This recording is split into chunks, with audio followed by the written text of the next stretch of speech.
Michael, you're very welcome to Alchemy Radio. How are you? Oh, doing fantastic. Thanks for covering this issue. Well, I think it's a very important issue. It's certainly one that's close to my heart and something that I see every day in the sky above me here in Ireland and indeed around the world as I go on my travels. It seems to be something that the whole world is touched by in varying degrees. So before we delve deep into the issues, tell us a little bit about your background and how you got from where you started to where you are now. Oh, wow. I have a very diverse background. I went to college at Arizona State University, and after that went into the medical sales industry, was an educator for a while, and then went into journalism, moved out to Los Angeles, and had an opportunity to produce two films. The first one was What in the World Are They Spraying? And it's an investigative documentary about the chemtrail issue, or scientifically the geoengineering issue. That film is considered to be the groundbreaker in this issue and the most factual film. The second film that we just released in August is Why in the World Are They Spraying? It's an award-winning film. It's won 4 awards already, and literally helping to wake millions of people up to this issue. The first film really identified the basic ingredients of geoengineering programs and what we're finding in rain tests and other contaminant tests around the world. But the question after we released that film was, why are they doing this? And Why in the World Are They Spraying is a closer look into, there are many agendas associated with these programs. Geoengineers state that geoengineering programs, by putting aerosols or particles into our sky, it will actually block the sun and cool the planet. We found several studies, many university studies, even NASA studies that indicate temporarily, regionally, when the airplanes spray these particles out, people note that it does cool down. If it's a warm day and they start spraying, they block the sun. Locally, it will cool that area. It'll drop about 6 or 7 degrees. But at night, the aerosols act as a blanket. They trap heat, and we've seen a great increase in nighttime highs. So the question really remains, we believe this has nothing to do with cooling the planet, but it all has to do with the consolidation of both monetary and political power into the hands of a few. So why in the world are they spraying is a focus on weather control, and geoengineers are very open that their programs will offset and will affect precipitation, will affect many things, and there are many damaging effects. So we looked at that, interviewed Scott Stevens, a meteorologist, other credible scientists, and really dug deep into this, and we found out that, yes, geoengineering can be used to corporatize and completely control our weather. So that's one of the main purposes of these damaging programs. But Michael, surely when I look up at the sky, a nice blue sky on a summer's day, and I see it crisscrossed with various white patterns, that's just my friendly airliners going by and going about their daily business. It's surely just water vapor. That's what everybody tells me anyway. Absolutely, and that's what we would want to believe. And there are two things. There is a thing called a contrail. It's short for condensation trail. It's very similar to when we breathe in cold weather. When you breathe in cold weather, you can see your breath quickly disappears. Yeah. You rarely, if ever, see a person walking down the street and you see a cloud of breath 3 miles behind them. It simply does not happen. So condensation trails usually dissipate within about 4 to 5 seconds. What we're seeing on a regular basis are these long trails. They do not dissipate. They spread out and actually block the sun, and that's the stated goal of geoengineering programs. But we took it a step further. In the first film, we reviewed several tests, and since we released that, hundreds of rain tests have come in from around the world. Rain's a very good indicator of atmospheric contamination, and what we're finding is the primary ingredients in geoengineering programs, aluminum, barium, and strontium. The rain tests that we have increased up to 50,000 percentage points in certain tests, and they match. These contaminants match a number of geoengineering patents.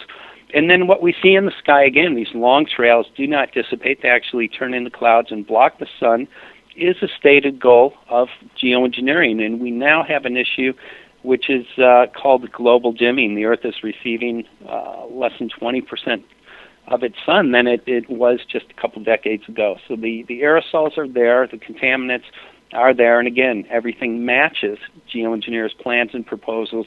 They deny that they've started these programs, but state that they urgently want to implement them. They're actually calling for emergency geoengineering to start as early as this year, believe it or not. Incredible stuff. So essentially what you're saying is the powers that be it governments or the UN or whoever else, are advocating a multi-billion-dollar program to spray through aerosols, aluminium, barium, strontium, and a load of other stuff that can't be good for us into the air. That's correct, and they're doing now many cost-benefit analysis through various corporations. Bill Gates is on public record for funding the research into these programs, and it's not good at all. The human health and ecological implications are just unquantifiable. In the past 10 to 15 years, we've seen a great increase in aluminum-related illnesses. Aluminum's the number one metal or toxin that they're proposing to spray into our atmosphere. They state because it's lightweight and very reflective, it'd be a really effective thing to put into our sky. However, free-form aluminum's very toxic. Again, aluminum-related illnesses such as neurological disorders, Alzheimer's have really gone through the roof. There is also respiratory illness, which we've seen an increase around the world. Just in the past 10 years, we've seen respiratory mortality rates go from number 8 down to number 3 in just 6 years. So it's and barium is very toxic. Barium is another toxin that they are spraying, and barium not only reduces our immune system, which will open the door for a number of other illnesses to come in, it also increases our blood pressure. So I've spoken to a number of emergency room physicians who are aware of this issue, and they say during heavy spray days, and those are typically the days where the sun is completely blocked out, they expect people to come in experiencing the usual symptoms, headache, nausea, dry mouth, irritability, those types of things. But also, barium increases our blood pressure. So again, during those heavy spray days, they expect people to come in with a higher number of heart attacks and strokes during those heavy spray days. So it's a deep concern for human health and what it's doing, not only in the short term, but also in the long term. But ecologically, this is absolutely the most damaging thing that has been done to our planet. And during the geoengineering conferences, which we've watched a number of them, geoengineers are very open about how damaging these programs are. And one of the things that they state, geoengineering, anytime you put an aerosol into the sky, it will decimate, it will destroy our ozone layer. And we now have a huge hole in our ozone. And a number of people are experiencing and noting that they're burning much quicker in the sun. Yeah. We also see what's very typical. We see plants which are actually burned, they're singed, and that appears to be a result of our ozone being decimated again. So I'll be real blunt about this. No ozone layer, no life on the planet. That's how serious this is. But what really got us started into this issue, and the scientists who we've interviewed and have been providing us data, they noticed up in Northern California that the trees were not growing and plants were dying. So they started to do tests. And one of the biologists who we're working with is Francis Mangels, and he started doing pH tests to the soil, and what he found was really shocking. He found that the soil, which is typically acidic, had been going to alkaline, and we're talking about very significant changes. The soil had been changing anywhere between 10 to 20 times the normal alkalinity. So basic science tells us the plants that require an acidic soil will die. Exactly what's happening. So we are not only seeing ecosystem collapse in that area, and that appears to be the highest sprayed area, but we're also seeing it around the world. Many forests are now collapsing, and a lot of organic farmers are having a difficult time growing. But these scientists started to, again, do other tests, rain tests, and what they found were, again, the primary ingredients in geoengineering programs, aluminum, barium, and strontium, which is just very toxic to plant life. A lot of plants actually have a root system that will shut down when bioavailable aluminum is introduced to that. What we did find, and why in the world are they spraying, these programs benefit a few individuals.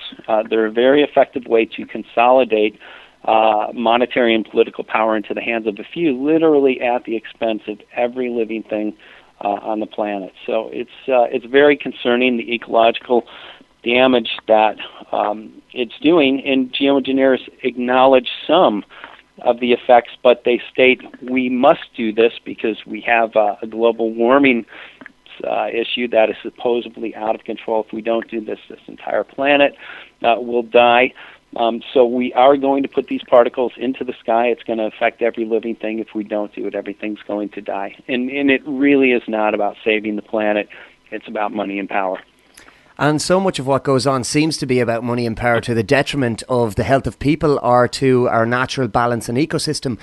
And some of the critics of, I suppose, of the research that has been done into chemtrails and geoengineering over the last 10 or 15 years would point to the research and suggesting that possibly some of the research done might be contaminated. However, from any of my own personal research, and certainly from watching the documentaries that you've made, Michael, it appears irrefutable. One, I suppose, particular experiment or area that springs to mind is Mount Shasta and the work that was done there, and the sheer quantities of aluminium, barium, strontium, and a number of other toxic elements and metals.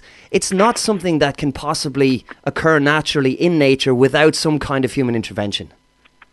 Well, actually, those substances are in our soils, and they should be in our soils, but not aluminum in its free form. And what the critics had said, they said, well, your tests are contaminated with soil, with dust from the soil, and that's where these aluminum amounts have been coming. And we spoke to a number of biologists, hydrologists, who clearly stated aluminum, these levels should not be in the rain at all. We should see very, very little. And again, we've seen these levels increase at 50,000 percentage points. So again, aluminum, barium, strontium should be in our soil. 0 should be in our rain.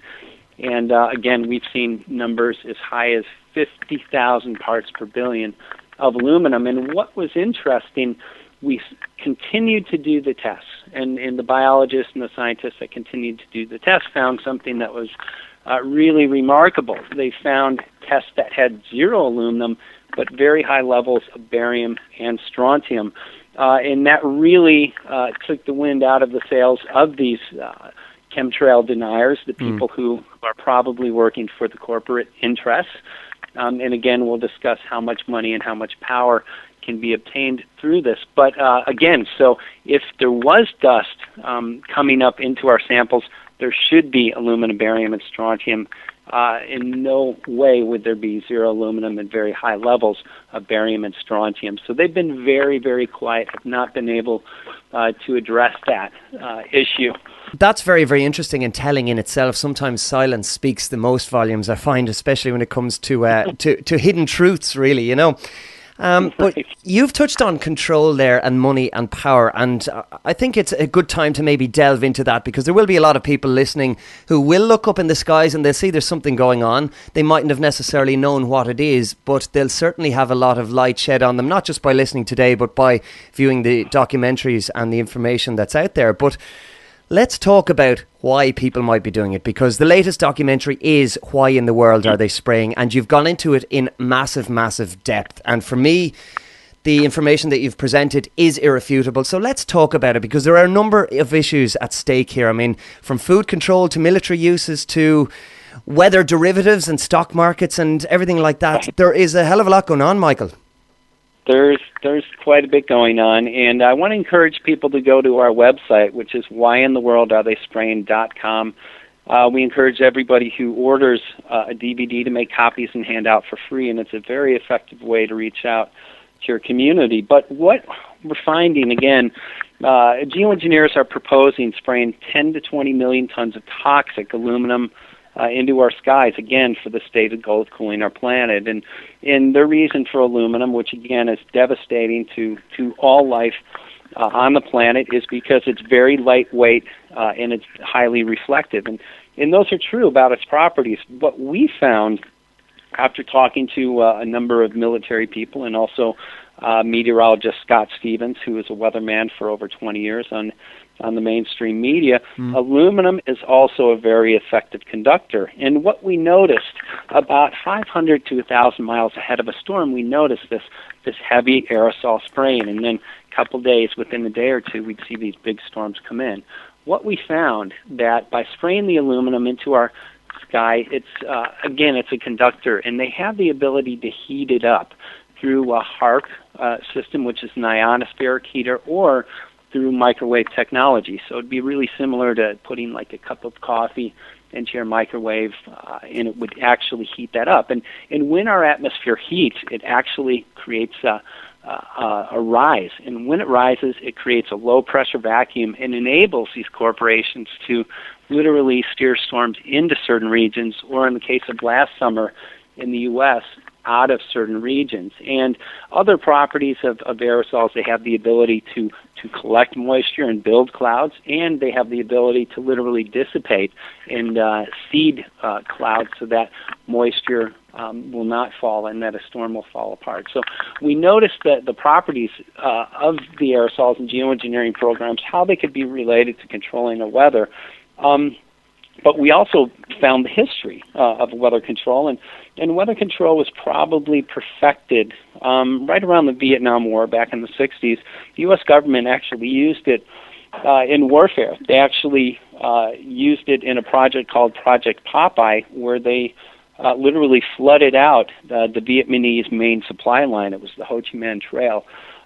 So it has been used for a number of years and was probably perfected due to the damage of these programs. There was actually a UN treaty, and it was back in, I think, 72 or 73, and it was called the NMOD Treaty. And that treaty bans the use of weather control or weather warfare in wartime applications. And while the treaty looks really good and really effective, there was one loophole that they put into it, and the loophole is this: you can actually use this technology over your own territory. So after talking to Nick Begich and, again, meteorologist Scott Stevens, weather control can be used. You can actually seed parts of the sky, manipulate weather over the U.S., and have it literally affect weather systems thousands of miles away. So going back to the treaty, when you manipulate weather over the U.S., it doesn't get to the U.S. border and say, hey, we can't go any further. There's a treaty. It fails to recognize that. And that's one way that legally they're getting away with these damaging programs and using the weather warfare technology. So technically we're looking at a weather weapon, which, let's face it, is possibly the most covert kind of weapon you could imagine, because the vast majority of people out there are not going to look at a storm and they're going to think, oh, well, this is an act of war and an act of aggression that other people have put in chain. They're going to look at it and think it's an act of God. That's correct. Weather is the perfect weapon because you can blame it on God, you can blame it on nature, and of course we're seeing adverse weather conditions all around the world.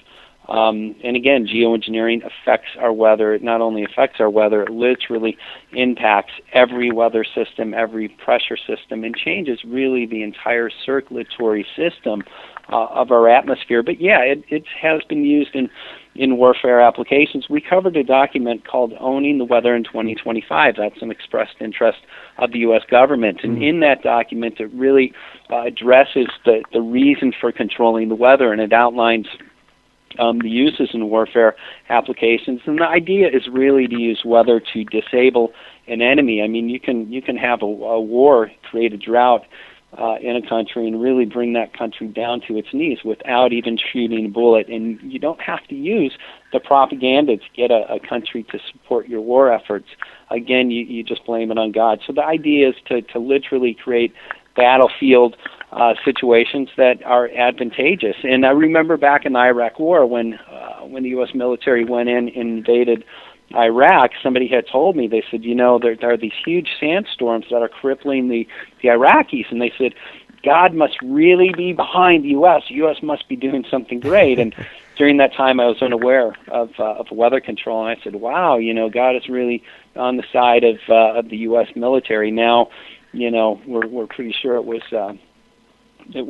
weather control. It was these programs that were impacting them. But the U.S. military does have all-weather aircraft that can fly in any weather system. So again, they create weather systems where the other countries are not able to get off of the ground, and that has been really an interest of militaries around the globe for a number of years.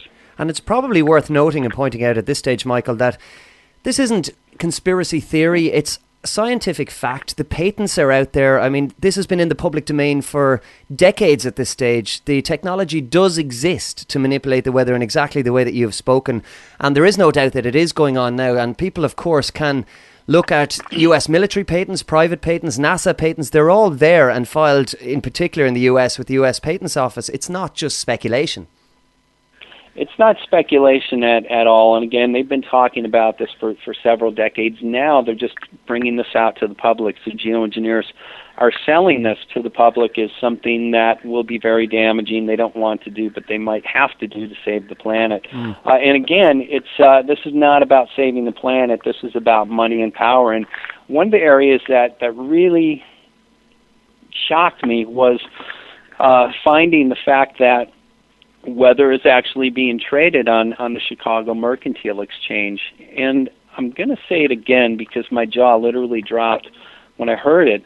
Weather is traded on the Chicago Mercantile Exchange. So why in the world are they spraying? I actually flew out to Chicago, and I interviewed a trader who was really familiar with weather derivatives, and he explained that there's certain corporations that would be interested in these derivatives, and he spoke about energy companies. And let's say you're a gas company that requires X amount of days to be below 30 degrees Fahrenheit. And it's a particularly warm winter like they're having again around the U.S. Last winter and this winter. A company will purchase these derivatives to essentially offset the risk with adverse weather conditions. He used an example of a seed company, and he used a seed company that has $5 million worth of crop in the Midwest, and he said if there's a drought like they had last summer, but the seed company purchased $10 million in derivatives, they actually make money when the crop fails. So we're not saying that every person involved in weather derivatives is behind weather control, but there are certain individuals, certain multinational corporations that are aware of the weather agenda, and the people who have the playbook and have the ability to bet on that playbook cannot lose, and that's exactly what's happening. So right now, last summer, right after we released the film, or during the time that we released the film, there was this huge drought in the U.S., and the Midwest was really affected. What was interesting, during that time, I had a number of people on the West Coast in California stating that there were no visible trails, and they think that geoengineering had stopped. They said, you can rest now. You can... your work is complete. And we started looking at satellite with Scott Stevens, meteorologist, and other atmospheric scientists. What we noticed was off of the West Coast, in the Pacific, from the equator all the way up to Alaska, it was completely covered with aerosols. This actually created the drought. A couple of reasons. In order for clouds to form, sunshine hits the ocean, evaporation occurs, and clouds build. But the fact that the sun was blocked, we didn't get the proper amount of evaporation. And geoengineers explained that their programs will affect clouds in the way that they develop because they act as what's called cloud condensation nuclei. And when you put certain particulates into the atmosphere, instead of moisture evaporating and the water molecules attracting to each other, they actually attach on to this metal particulate. So instead of rain condensing and falling as rain, it drifts. So that's one of the reasons why we're seeing droughts in certain areas and then floods in other areas, because it eventually has to fall. And this summer absolutely was an engineered drought. Certain corporations, again, made a tremendous amount of money, but again, the fact that the sun was blocked out, we didn't get the moisture development that should have occurred. Now, I did have the opportunity, right after we finished editing Why in the World Are They Spraying, to go to the Midwest, where they were experiencing this main drought, and that's really where they grow a large percentage of our corn. Yeah. We had a couple of storms that were predicted, and during that time I went out, as I did as a child, and watched these storms develop, and I saw these huge thunderheads develop, and then boom, the flights would come back and forth, literally seeding the storm. And within about a half an hour to 40 minutes, the storm would be what meteorologists called iced out. It would literally fall apart, and that moisture would drift. Now, we had a drought here because that moisture drifted. Now, what we did have were major floods over in Europe, and that's exactly what these programs will do. They displace rain and literally affect where rain falls and where it doesn't. Wow, and it's almost indiscriminate in that sense, because, as you say, nature is not going to abide by any treaties or borders. So if they're preventing the rain from falling over the US, it has to fall somewhere else. And if it's over a landmass, so be it, in the eyes of the people who are actually doing this. That's right. And the one thing that really broke my heart, I started looking at how this is affecting people. We now have, because of that drought, a global food crisis. So I started looking at rates of starving children, and it just breaks my heart, because during the time of this interview, 1,000 children in usually underdeveloped countries will die of starvation. So we have over 24,000 children every day that die due to starvation. These programs absolutely are diminishing our food supply, but what we found were companies that benefit through food crises and through these types of disasters, again at the expense of everything on the planet. And one company that always comes to the fore when we talk about things like this is Monsanto. They're obviously one of the obvious ones, because they're such advocates of GMO. And for example, if a problem develops, such as a parasite or, let's say, aluminium in the soil, elevated levels of it, well, Monsanto always seem to be at the fore, and they'll have some kind of a seed or some kind of a GMO that is resistant to that parasite or to that level of aluminium or whatever it might be. And the money trail is always very telling if we follow it. And when you did follow the money trail when it came to geoengineering and cloud seeding and chemtrails, etc., it landed firmly in the laps of the big global conglomerates, and food was no exception. Food is actually, everybody is dependent on food. So Monsanto absolutely benefits from these programs. And what we noticed, I lived part-time on Maui on an organic farm, and we interviewed several farmers, not only in Maui, but around the world, many, if not all, who are seeing a decline in their ability to get yields. The two farmers that we interviewed for Why in the World Are They Spraying, one has seen a 60% decline in their ability to get organic yields. The other has seen a 70% decline in a 10-year period. What we had the opportunity to do, we interviewed Barb Peterson, and she runs a website called Farm Wars. And she alerted us to an issue called abiotic stress, and we've seen an incredible increase in crop loss due to abiotic stress. And the EPA, or USDA, is estimating by the year 2030 that we will see a 50% more increase in crop reduction due to abiotic stress.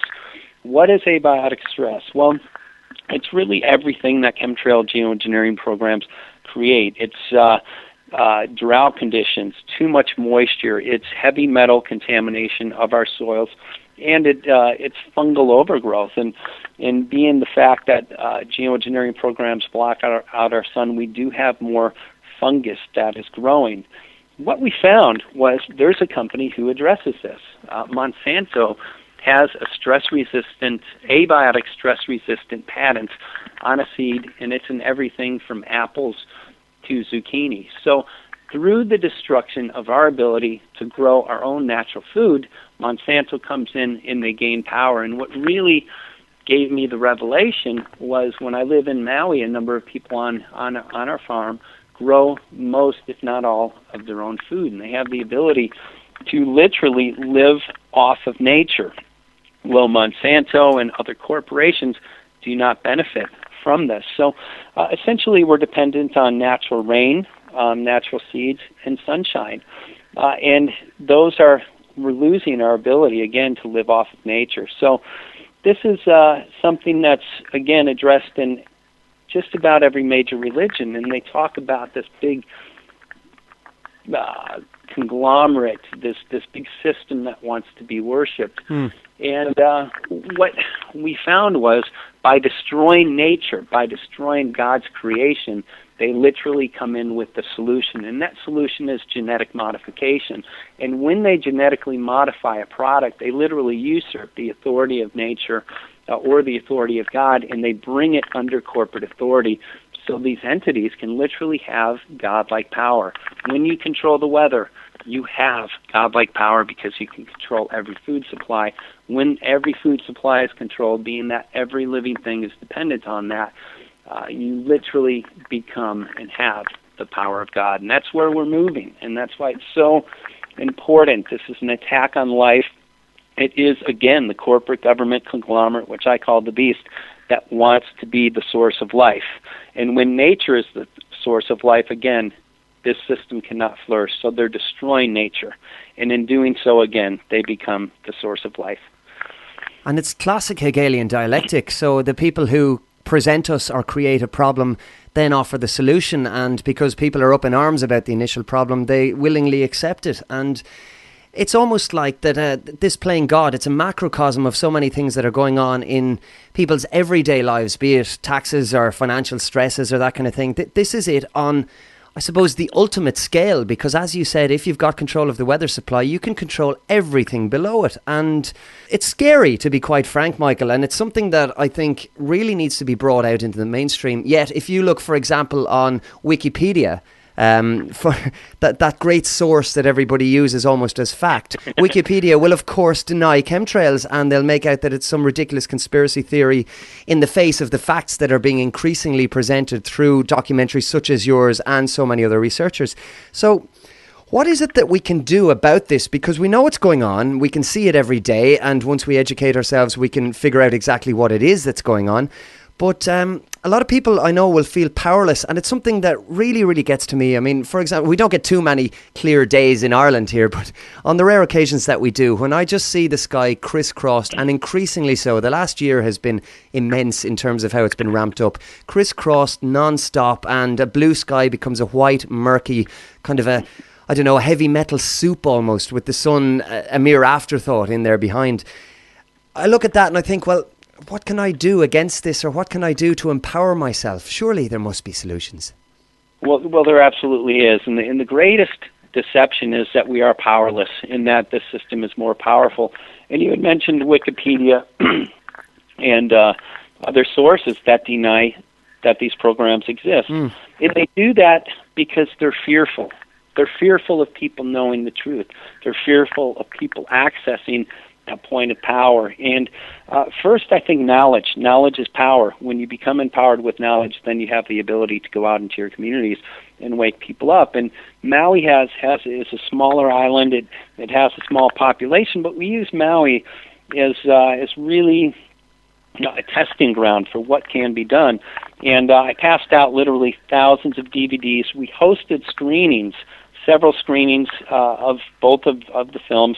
In doing so, the public became not only aware but very concerned, started taking action. And because we had critical mass, we had most of the public who's aware of this, the local politicians at the county level started addressing this. When you have critical mass, political officials have to address this. And because of that, we now have in the draft an ordinance which will ban geoengineering programs on and around the county of Maui. So that's just one example. But right now, because the evening news, the mainstream media, who is funded largely by a number of corporations that benefit from these programs, they're not covering this issue in an accurate way. So it really is time for us to take our power back, to address this, to become the news, to become the media.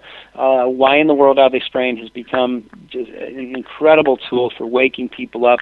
Everything is well documented, and people that we interviewed are very well credentialed. So again, we encourage people to get a DVD. People who order a DVD, we encourage them to make copies and hand out for free, so you can get a DVD at whyintheworldaretheyspraying.com. If you simply can't afford it, we do have it available on YouTube. Please send this out to your email address.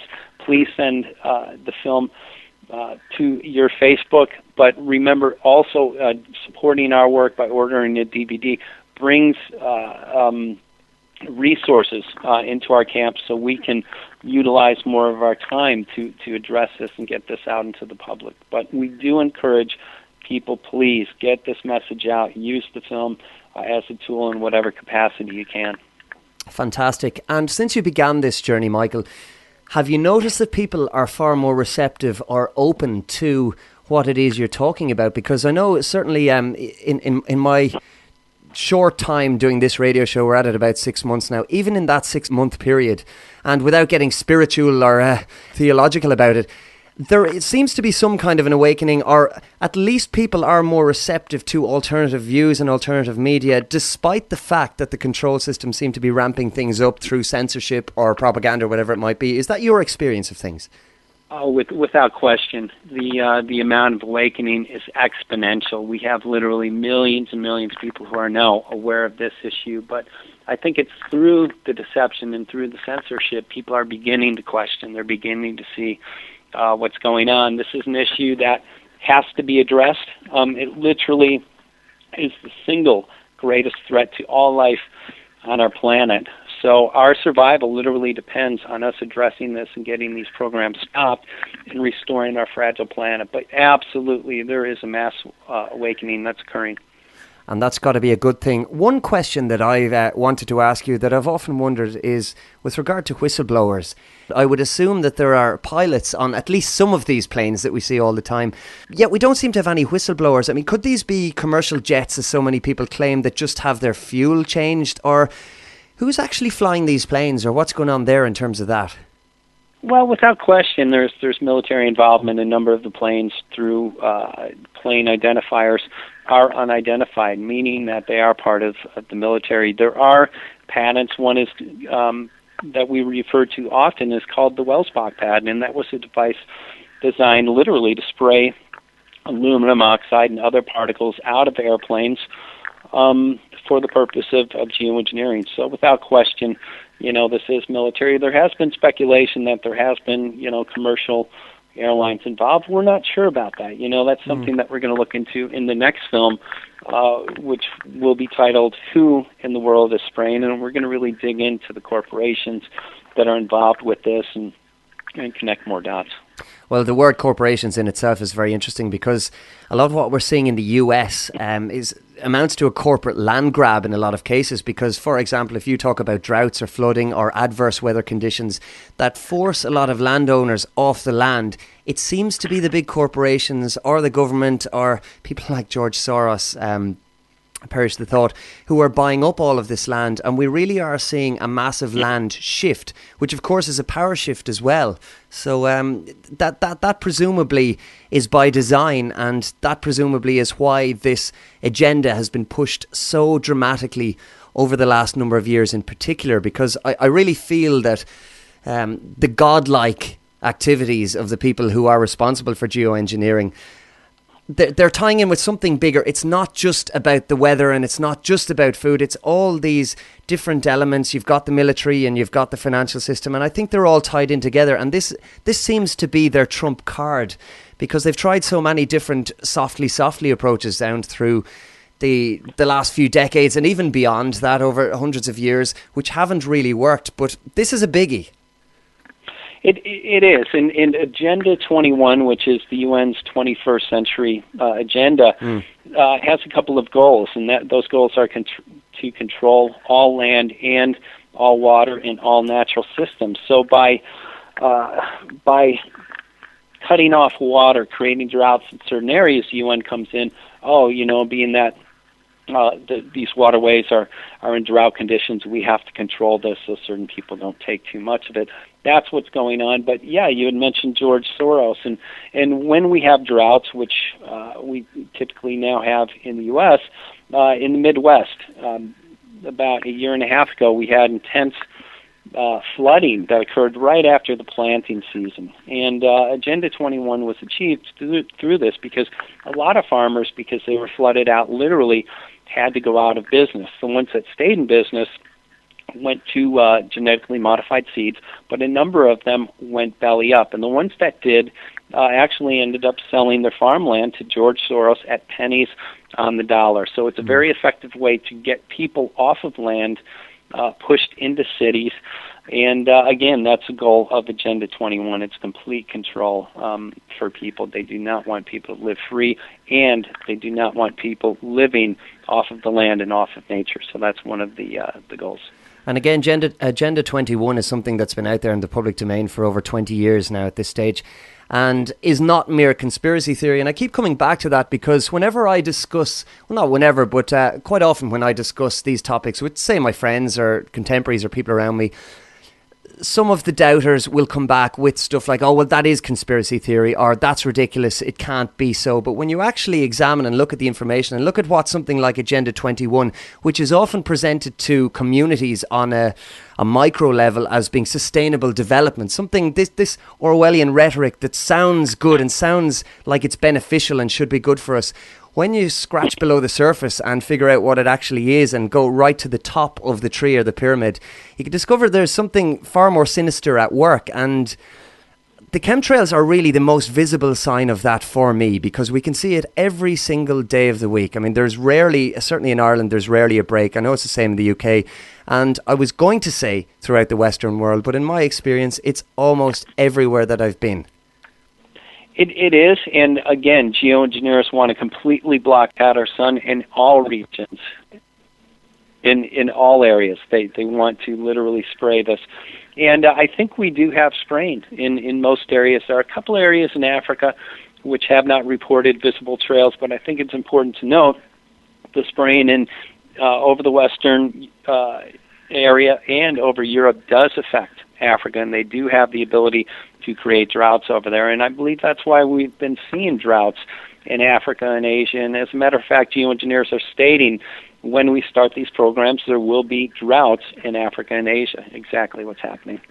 Shocking, really. And you mentioned, of course, the desire to be able to control the weather by 2025. Do you think that's an accurate timescale, or have they really ramped things up so much that they almost have control of it now at this stage?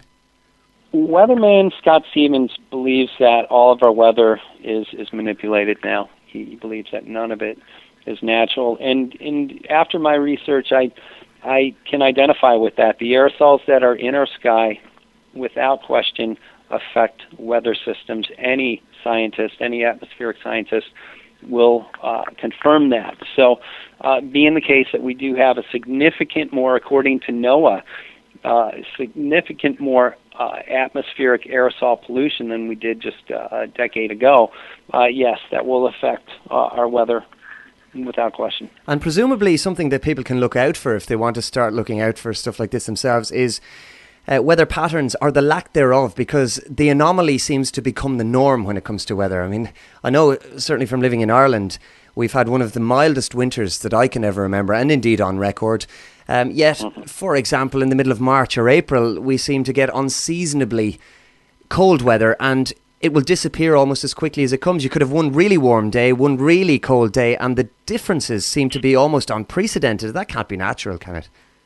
No, well, you know, we had, in the winter last year in Minnesota, we had temperatures in the 90s. Some of the highs broke the record by over 30 degrees. So wow. We'll have extremely high temps one day, and then it'll be snowing the next. So yeah, the fluctuations, and when you push and pull the climate, as they are doing so frequently, you will get the offset of weather patterns, and that literally affects everything because the balance of nature is not there. So, for instance, animals that are dependent on certain berries, in the springtime when those berries do not come, it can kill off that species or, lead them into other regions. So it's literally creating, again, imbalances everywhere.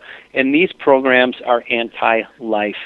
The corporations do not flourish when nature flourishes. They only flourish when they come in with the solution, which you had mentioned, the Hegelian dialectic problem reaction solution. So that is what we're looking at, and it, again, is the greatest crime against nature and humanity, but we have the power, we have the ability to stop these programs, and we have to do one simple thing, that is stand up and speak the truth. A lot of people advocate, or some people, advocate violence, and I don't advocate that because the people that are doing this have far greater power in that arena. Where we outmatch them is the power of truth, the power of the spoken word, and they are so afraid of that. And that is why they spend millions of dollars to deceive. That is why they are putting plants, people to try and persuade people to believe that this is quote-unquote conspiracy theory, because they're afraid of people waking up and taking action. So where do you see things going? Obviously, you've mentioned the third film and it's in production at the moment. So that's who in the world are spraying. But where do you think over the next, I suppose, short-term and medium-term, Michael, this is going to take us? Are we looking at an endgame scenario now, or do you think that people are waking up quickly enough and arming themselves with knowledge and authentic truth to actually put a stop to this? Or are you positive or negative? What's the outlook for you personally? We will put a stop to these programs. The question is not if, it is when. In that, the answer to that question remains in each and every person who is listening to this, each and every person who has seen our films, each and every person who is aware of this issue. If we do not do this, there will not be a future for our children. There will not be a planet. That is how serious this is. And the planet cannot sustain much more spraying. That is how much it is decimated. That is how much our ozone is destroyed. So, again, we have the ability to stop this. We have to do one simple thing, that is stand up and speak. And in doing so, we will get these programs stopped immediately. And it's happening. So I'm very, very optimistic about this. We have a crisis right now, but I also think we have probably the greatest opportunity in the history of the world. While we have the greatest problem, we also have the greatest opportunity because we have this system which has been in development for hundreds, if not thousands, of years. And